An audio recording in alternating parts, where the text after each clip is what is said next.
I do want women to know that there is an alternative to suppressing their bodies with hormones, that they can see their body as a good and they can live in that body holistically. Totally.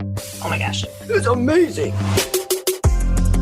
Join co-hosts Jamie Rocci and Teresa Kenny as they educate women about the beauty of the feminine design and empower women to take charge of their health. They're going to be so amazing. You're going to be so empowered by understanding your feminine genius and your hormone genius. I don't think I could live my whole life knowing this and not sharing it with anyone.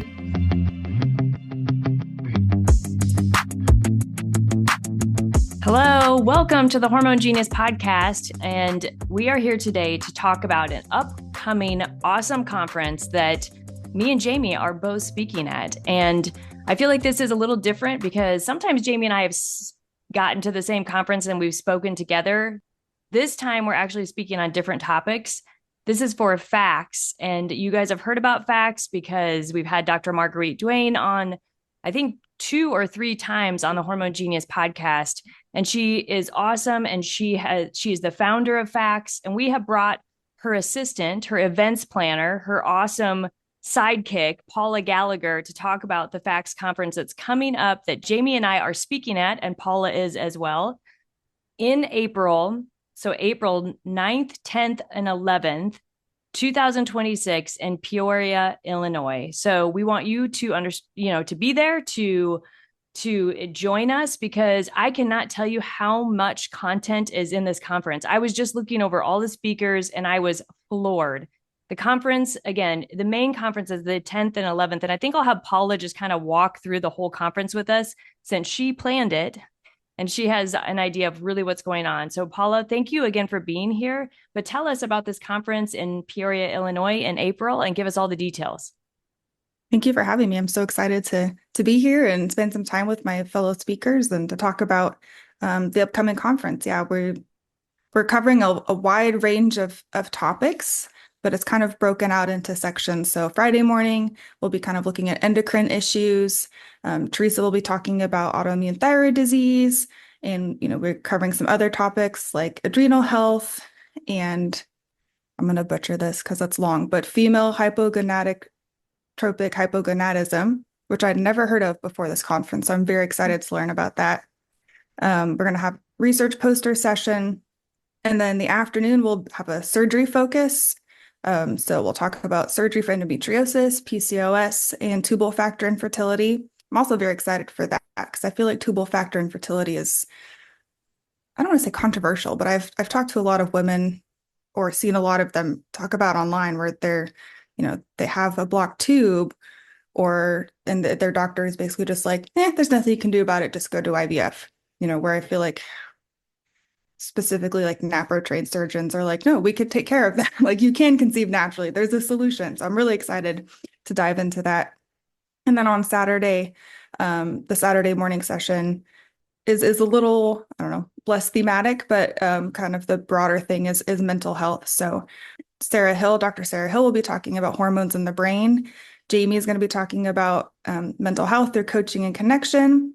And Dr. Anna Vey Conley is going to talk about informed decision-making in women's healthcare. And then the afternoon is going to be a first for FACTS. We're going to have breakout sessions. So, kind of choose your own adventure. So I'll be doing one of the breakout sessions on the infertility patient experience and what clinicians kind of need to know about the patient experience and the emotional load and why patients make the choices that they make. And, there'll be some fun stuff thrown in there. We'll have a panel and a wine and cheese reception with a special guest. So lots and lots of things all packed into 2 days of the main conference. And then on Thursday, the 9th, as you mentioned, we'll have multiple pre-conference workshops, including Jamie's hormone coaching. Yeah, I'm really excited about that, Paula. I'm pumped. Just like Teresa said at the beginning, normally her and I speak together, and I think we're a riot. I mean, we have a great rat-a-tat, like the salt and pepper effect. Like, it's very entertaining, Teresa, I would say. I mean, of course, I'm biased. But I think it's fun, like, to see, like, this pair speak together. You don't normally see that. So maybe in the future, facts, if they need some entertainment segment, they can have us up and we'll do something. But it'll be fun. It'll be fun to kind of, yeah, each feature our own little thing because personally, I have found in my own life professionally, but then in working with other women and couples, just how a woman can come in and meet with you, have the same story. She got the same amount of sleep that night. She ate whatever she ate that breakfast, for breakfast that morning, came into you feeling a certain way, feeling run down, depressed, discouraged, whatever. And also add on top of that her, fertility struggles. Maybe she's trying to get pregnant. And having her walk in one way and then having her leave another. Same woman, same story. But what happens in that hour with somebody who knows to really listen, to ask questions? And sometimes I think it's this overlooked skill and very important part of women's health that, again, I believe is very overlooked. We get so into the science and again, nutrition is very important. We're body, mind, spirit, but often I feel like we lean very heavily into the physical. We forget to see the woman. And so in my own experience, and those listening, if you work with patients, it's just true. And if the woman you're working with or couple or whoever isn't maybe walking out in a certain kind of way, maybe she's feeling more discouraged or her body language is different or maybe the same, that could be an invitation to think about how you're listening, And so anyway, that's my little soapbox, but I'm very excited to talk about the importance of accompaniment, the healing power of community, the skill of coaching and how anyone can become a coach. It's really about knowing how to listen and ask questions. And so, yeah, I'm really excited about that. Yeah, I think bedside manner has, I don't know, I feel like when I was younger, and maybe it was just the books I was reading, like bedside manner for medical professionals was like a bigger topic. Yeah. But I don't think I've heard anybody talk about quote unquote bedside manner in years. And I've definitely heard women talk about, poor experiences with medical professionals and how they're never going back to that office because they didn't listen to me or they were dismissive or they couldn't offer me anything beyond the, strict protocol, or especially for women who are trying to get pregnant or who are experiencing, multiple miscarriages, they're hypersensitive to any interaction with their doctor or the nurses or the front staff in that office that makes them feel unsupported or not seen. And I know that's kind of a big ask for medical professionals to be constantly aware of how am I interacting with people. But it does have practical ramifications. Like you do lose patients when that is not attended to. Or, if patients stick with you because you're the only person in their area with this expertise, like they're not really there happily. And it's just adding to their stress, which could affect how they stick to treatment or how often they make follow-up appointments, right? It impacts both kind of the financial, practical side of the doctor's practice, but it also impacts patient experience and outcomes. So I think, you're bringing up really good points. And I think we wanted to focus on this in this podcast today, besides wanting everybody to know that they're invited to this conference in April. Who is this conference for? It's for really, if you have been listening to our podcast, this conference is for you. Like if you have been listening to the podcast and you're like, oh my gosh, like I love this stuff. And I hear this all the time, like your heart has been burning. This conference is for you. If you're a medical professional and you want to understand what the heck NAPRO is or the surgeries that they do to restore reproductive health. I mean, we just had Dr. Patrick Young on, and he's going to be speaking on endometriosis again at this conference and how we do surgery. If you listen to Dr. Chris Stroud talk about the ovarian wedge resection on our podcast, there is a Dr. Helen, I don't know how to say her last name, it's Iju. She's going to be speaking on the wedge resection. There's just so much content in this conference that if you are interested in this area and you think maybe this is for me, and like Jamie said, if you're interested in being a hormone coach, maybe you're not a medical professional, but you have a passion for wanting to serve women in this way of helping them get their health on track or advocating for women, this conference is for you. Again, April 9th, 10th, and 11th, the pre-conference is the 9th, and then the main conference is the 10th, Friday, and then Saturday. So we are inviting you to come because we want to meet you in person, and Jamie and I will be there. So please Go to factsaboutfertility.org and all the details of the conference will be there. But as Paula was saying, this is really, I think we're at a crux, I think, in healthcare right now, where women are getting educated about how their bodies work and they want to advocate for root cause treatment. Here's the problem. Our doctors were not necessarily trained in root cause medicine. So how, as a patient, do you advocate for something that maybe your doctor isn't always comfortable talking about or even knows the direction to go in? And I honestly, like, I put this question into ChatGPT before we started this this podcast today, and it had some really good tips about, if I was a patient and I wanted to go to my doctor and like, I don't want a pill, right? I don't want a Band-Aid to my symptom. I want you as the doctor maybe to look into the root cause of what is going on.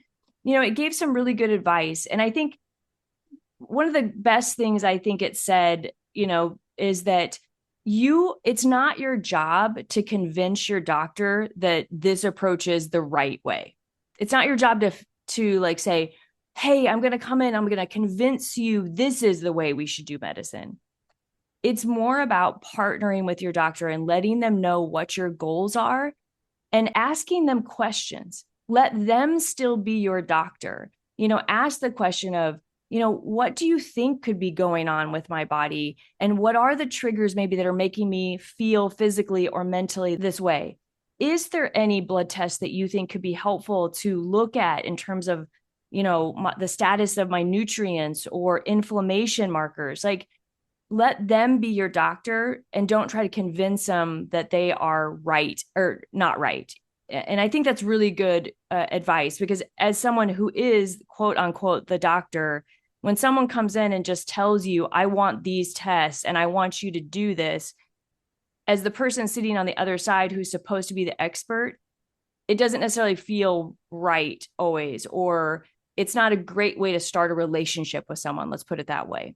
Mm-hmm. One thing too that I think is important when thinking about working with medical professionals, like interviewing the doctors, and never being afraid to ask, if you're not comfortable, doctor, in this area, maybe we're really drilling in and we don't understand why we're struggling with what have you, who in the community do you feel would be a good referral?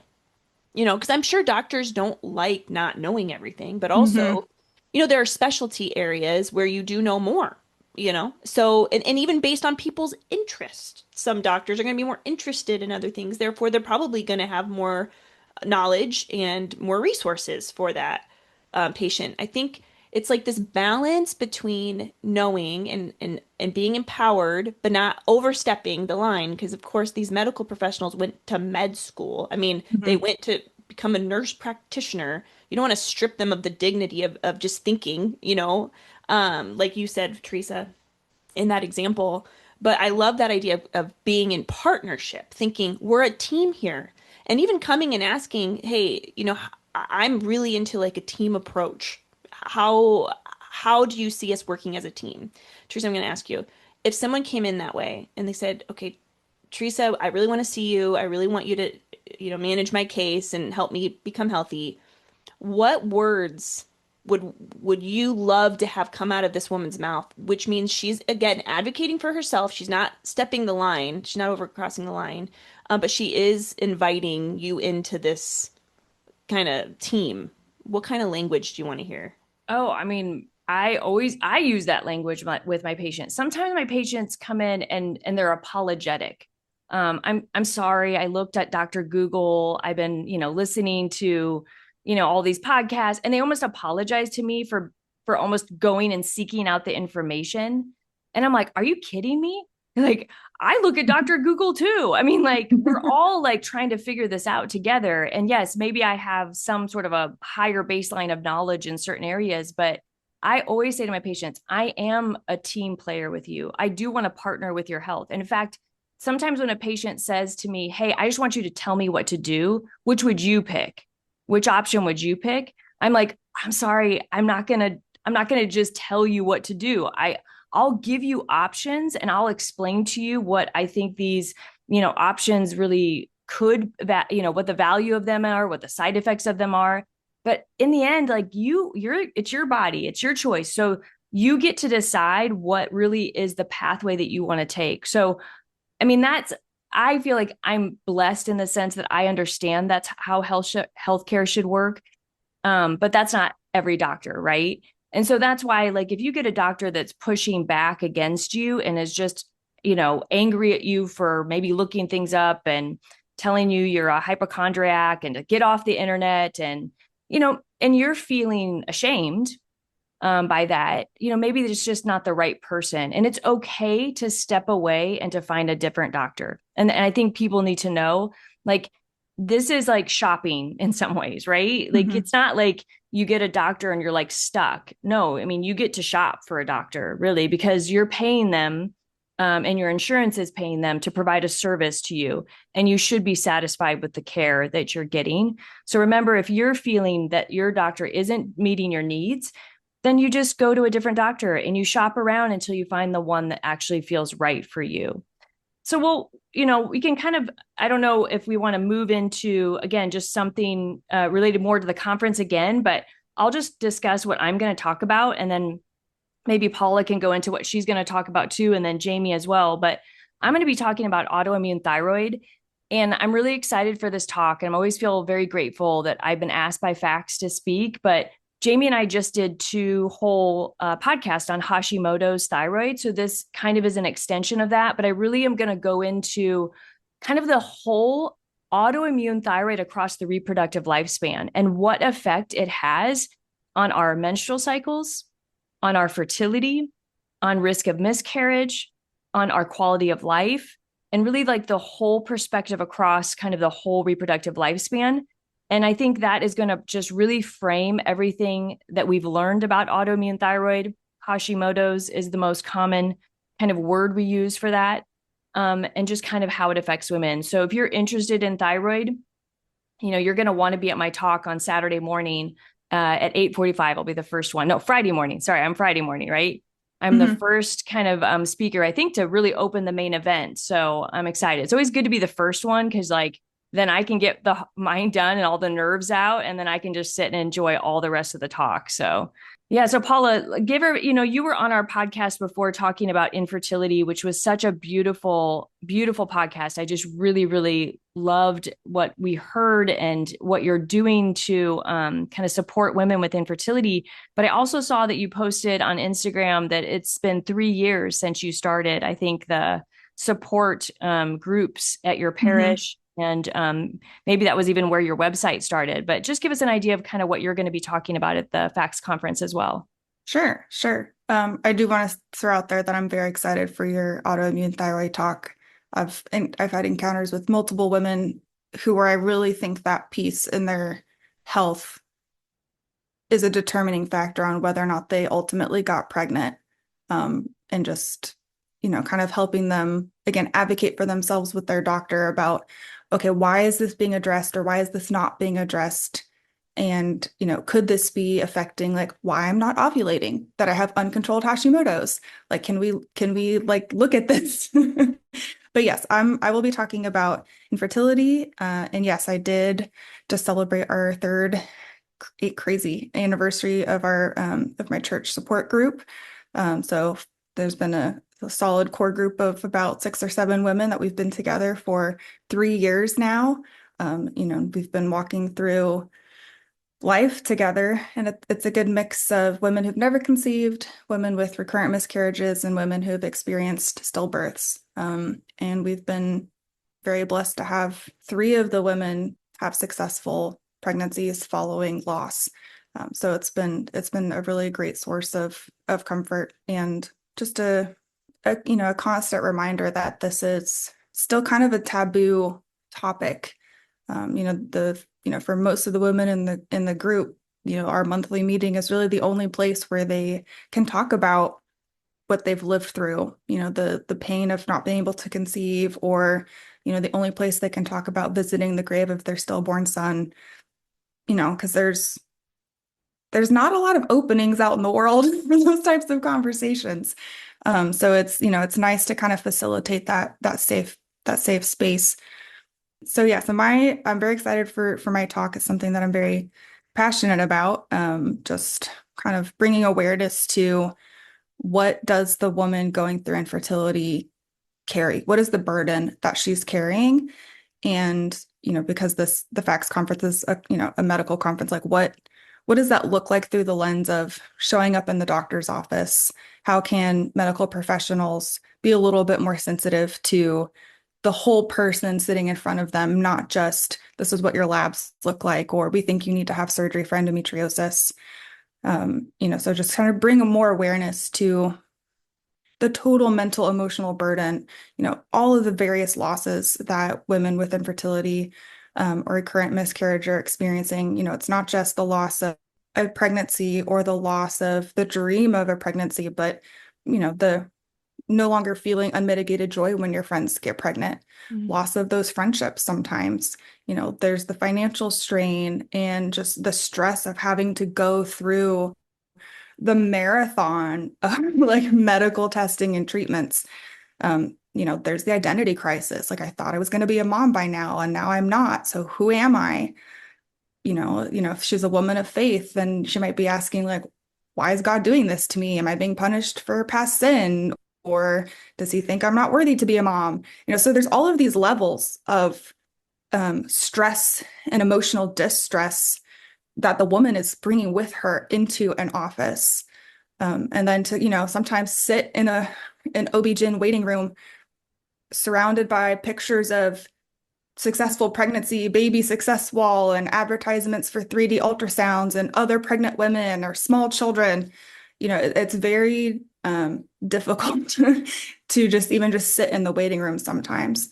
And then by the time you get to the appointment, it's, there's this tension between, I really want to find an answer, but what if that answer is a solid closed door that I will never be able to conceive? And so there's this tension between like hope and fear that's like both pushing the woman forward and pulling her back.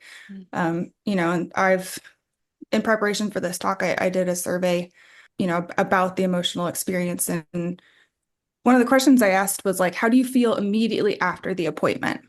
Because I know from my experience, I usually get in my car and I cry. And I I'm, depressed afterwards. Even if it's, we decided to try something new or investigate something new, right? And there is a path forward, like it's just still so emotionally heavy that I just like want to cry every time afterwards. And, 75% of the women had either a mixed response or a very negative response, like after the appointment. And just kind of keeping that in mind, like, as you're wrapping up an appointment with a patient, just being sensitive to the fact that they might be having a brave face, but they're probably going to get back in their car and they're going to cry. Yeah. So just, trying to increase awareness for medical staff that when the women walk into your office, yes, they're there because they want an answer, but really they need that whole person attention. They need that whole person care. And if you can have those types of resources available, whether it's through, there's a licensed professional counselor in your area who has some background with infertility, or, a coach, somebody or something, a support group that you can offer to your patients so they know they're not alone, they don't have to do this by themselves, and that they can get some of that mental emotional help that the doctor just doesn't have the time or the capacity to do. And really, it's not their area. Like they shouldn't be the one offering that, but they can provide those resources. And that was one of the questions that I also asked in my survey, like, has your doctor ever talked to you about mental health or offered you resources? And 60% of the women said, no, my doctor's never checked in on my mental health. And I think it was like 70% of the women said, no, I've never been offered any mental health resources. So there's definitely a gap there that could be kind of very easily filled, in my opinion. Oh my gosh, Paula, what you're saying, I'm so excited to listen to your talk because we know high level, top down, we look it's hard, it's very difficult when we cannot achieve a pregnancy. Everyone could probably agree on that. But the layers that you just explored with us now really is inviting me and hopefully our listeners to really be thinking more about the vast array of emotions and hurts and pains that bubble up in something so quote unquote seamless as visiting a doctor. Maybe the appointment's 30 minutes, but mentally preparing for this, the preparation, and then also the post-event of this, and just the emotional turmoil. Like as you're speaking, I'm thinking of dear friends, and everyone listening has dear friends, or they themselves maybe struggle with infertility and not finding the answers. And I think about that sometimes. I think sometimes just not having an answer is so much more painful than knowing the answer. Yes. Just because you can, again, kind of, okay, well, this chapter is closed. It's difficult, but now I'm going to think about the next chapter. But it's this idea of like, is this chapter still open? Am I closing this chapter? What's this mean? And there's so much agony, I think, in that. Yes. And so, Paula, I'm so glad that you'll be a voice for those. And I love that you did surveys because, again, we can get a voice of many women. So thank you for sharing. And in terms of my talk, we talked a little bit about it, but it is just like this healing power of accompaniment, community, and coaching that I think is so extremely powerful. So I'll be talking about like high level, what hormones are raging or high when we are needing accompaniment when stress comes. So even connected to your talk, Paula, with men and women, we're different. What men need and what women need when we're experiencing stress or heartbreak or trauma, it's different. So men kind of go into a fight or flight, and women go into tend and befriend. That's our response. If we're experiencing pain, what's the first thing we want to do? We want to call our mother and cry. We want to talk to our friend, and perhaps we close in, but when we close in, it tends to be very unhealthy for women who are going through difficult times. It is healthy for women to tend and befriend and be in community when we struggle. It's healthy. It is a tendency. It's what we often crave. So what happens if we don't have that friend? What happens if we don't have somebody we can talk to? That's been very difficult. So we're talking about hormones and oxytocin. Our cortisol is decreased when we're in community, and which of course helps with our health outcomes.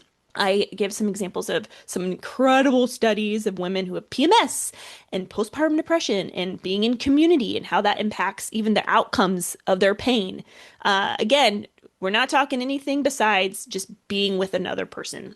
So I'm really excited because, again, the women that I train to be hormone coaches, this is a huge element of what I train them and teach them in, is this idea of how do we see that other woman? How do we really activate our feminine genius and really exercise these traits of the feminine to provide healing in and of itself? We want to feel heard. Of course, I can talk to you about food order and managing blood, our blood sugar levels and thinking about our gut health, and all that's important. But it's not the only thing. It's a cocktail. So I'm excited, and I really want the medical professionals in the space to just walk away thinking, okay, these coaches and fertility awareness instructors, like this skill for fertility awareness instructors will completely transform their experience with the clients they see. I want every medical professional who walk away from the FACTS conference, they're going to learn so much, again, from professionals in these very specific, unique, beautiful ways. But again, this whole idea of I'm only one person and I can't do it alone. I'm a medical professional and I don't have the time, but I want to have the time, but I need to know my resources. That's the goal, is every medical professional will be able to connect with some woman who can be the hands and feet in that way. Because like you said, Paula, medical professionals, they're not meant to also provide all this other stuff. They're busy and they need a community and a team to refer to. So as you guys all know, we love We Heart Nutrition supplements. They are quality. They are bioavailable. They have the best magnesium glycinate you can find. They have men's multivitamins, women's multivitamins for perimenopause. They have prenatal vitamins. They have a vitamin for you. And you can go on to weheartnutrition.com and take a quiz to find out which products really are suited to your needs. So go to We Heart Nutrition. Jamie and I love their supplements. We have a new podcast affiliate that is Grazing Beauty Tallow Products. Again, this is someone that I know in the Midwest that does incredible tallow, all the way from like lip balm to skin products to soap bars to a magnesium tallow, actually, that's amazing for a muscle rub. My brother uses that for his back pain. It's incredible. So grazingbeauty.com, you get 10% off with the code Hormone Genius. Please check them out. And then we have also a new affiliate, also Salt and Light by Sammy, which Jamie and we just started kind of promoting too. And I'm seriously so in love with this scent. Jamie, I can't even tell you. Like, and I am the least perfume fragrance person of all time, like least. And after we found them at Seek, like my life has been changed by this fragrance. I can't even tell you. It's called Magdalena. Yeah, right? so good. Yes. That's all I want to talk about. I just want to share. I don't care about any other products. I just like the Magdalena. I literally want to smell it every day of my life. And now I am like a fragrance girl. So whatever. I got to share a story. Okay, Teresa. Sorry, Paula. I got to just do this. It's so funny. Do you know what I'm going to say, Teresa? Yes, probably. It has to do with probably me going back and spraying it on my body 10 times while we're at the Yes. Yes. I can't remember if I did an Instagram live on this. I can't remember if I mentioned this, but I've thought about it a million times. Every time I spray that Magdalena, Teresa, every time I smell or spray it, it instantly takes me back to our hotel room at Seek after we bought this, after I personally, Jamie Rachi, bought this perfume, and it's like, not huge, maybe like 5 milliliter, 10 milliliter, something. Like, it's not like a huge perfume, okay? And I bought it, and Teresa sold me on it. So I went in to buy a perfume, and she's like, Jamie, this one. Don't even look at the other, like, it's this one. I'm like, okay, yeah, I'm going to buy it. It smells and it does. It smells incredible.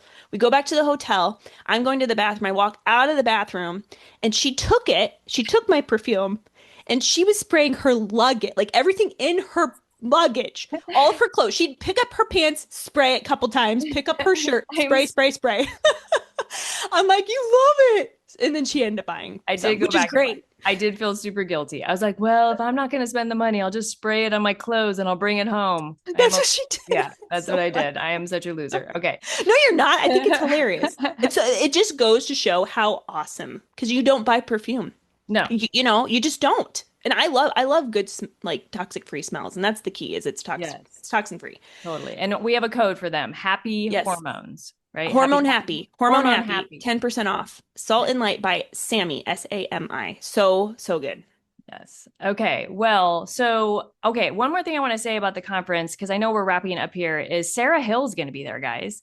Yeah. Sarah Hill wrote the book, Your Brain on Birth Control. And I'm like telling you, her stuff is like legit. And she's actually going to be on our conference or our podcast coming up here in the next few months. But if you want to hear her in person, she is so awesome and just a very beautiful, kind woman. I've gotten to meet her, and I'm so very excited to hear her speak on hormone effects on the brain. That's going to be an amazing talk as well.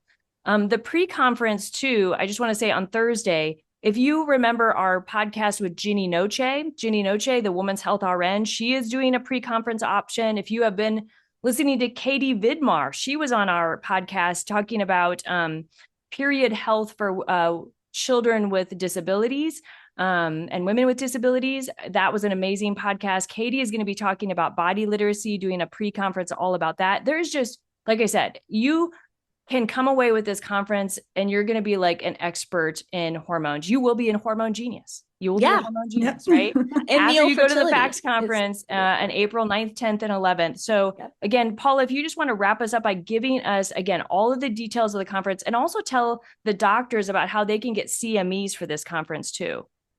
Yes. So in-person pre-conferences on Thursday, April 9th. So we have Neo-Fertility, Elevate with Katie Vidmar, and Ginny Noche will be talking about balancing hormones through nutrition. She's going to have so much information. I've looked at her slides. If you go to that one, bring a notebook and an energy drink. And then the main conference again will be Friday, April 10th and Saturday, April 11th. And we have applied for CME credit. We're still waiting to hear back. We're hoping to get the answer today. they told us 2 business days. So that should be today. And we'll be sending out a newsletter here soon. Of course, I know when you guys are listening to this and when we're recording it, different days, but in that newsletter, Teresa, I asked you about this too, but I personally really want some feedback from medical professionals who listen to our conference or who listen to our podcast so that I can bring it to the FACTS conference, similar to you, Paula, just about what is the need? Like in a perfect world, what could a hormone coach or whatever provide so that your job is easier and you're caring for your female patients? Because we really want to meet that need for sure. So if you're listening to this, you're a medical professional and you just like, I have a need, but there are barriers to getting to that need, whether it be time, expertise, whatever. So be looking for a link or a survey form to help me fill that or to get that data. I would love that. If you're open to sharing, I would love that as well. That's awesome. Awesome. Okay, Paula. So we wrap up every episode with what do you wish every woman knew about her hormone genius, but actually I'm going to change it. I'm going to change it. So what do you wish every woman knew about FACTS? I think it's important for every woman to know that, FACTS is a medical education nonprofit, but we do have information for everyone. If you're a patient, you can learn about all of the different fertility awareness-based methods, the evidence behind them. You can get resources to bring to your doctor. We have a blog that summarizes research articles. So if you want to stay up to date on the science without having to read the actual research papers yourself, which I don't want to do, the blog is awesome. You get the same information and it's, distilled into layman's terms, as it were. So that's a wonderful resource. If you're a medical student or a resident, we have an elective that really fills in this gap of knowledge on what is the female cycle? What is that concert of hormones? How can we look at the fertility chart as a diagnostic tool for women's reproductive concerns? And if you are already, a fully licensed medical professional, we have our conferences, we have our online CME course, we've got community events that are for our members. So if you're looking, if you're like, I'm the only doctor in my area doing this kind of root cause investigative work, I need a community, I need somebody to bounce ideas off of, like join FACTS. We have those opportunities for you to find other medical professionals doing the same type of work, facing the same struggles that you're facing. Just like I don't want women going through infertility to have to go through it alone. Medical professionals doing this hard work that's kind of against the mainstream, we don't want them to have to do it alone either. So there's that resource as well. I don't think there's a better organization to bring like-minded people together in the medical profession and also allied health professionals. I really believe FACTS is changing the culture, changing the landscape of women's health. Again, we appreciate what Dr. Marguerite Duane has done. She's a great networker. She will put you to work. We have said that since the first podcast that she was on. Like she will give you a job. Reach out to her. She will find your place. If you feel passion around women's health, there is a place for you in this movement, really to restore women. And again, this is all about what this FACTS conference is about. And they will continue to do this work. And we just want to grow it. We want to help grow it. So remember to go to factsaboutfertility.org. Again, this conference is, it's titled FACTS for Restoring Reproductive and Whole-Body Health. FACTS for Restoring Reproductive and Whole-Body Health. We want to see you there. Jamie and I especially want to meet our Hormone Genius podcast fans. So please go to factsaboutfertility.org and check out their annual conference for 2026 in Peoria, Illinois on April 9th, 10th, and 11th, and we will see you there. Thanks for listening to the Hormone Genius Podcast. Please remember to share our podcast with your friends and family, and also follow us on social media. If you were not aware, we have a YouTube channel, so if you could like and subscribe to our YouTube channel to stay in the loop with all of our latest episodes, we would appreciate that. Thank you so much for your support. We are excited to journey alongside you as you discover the beauty and the genius of your hormones.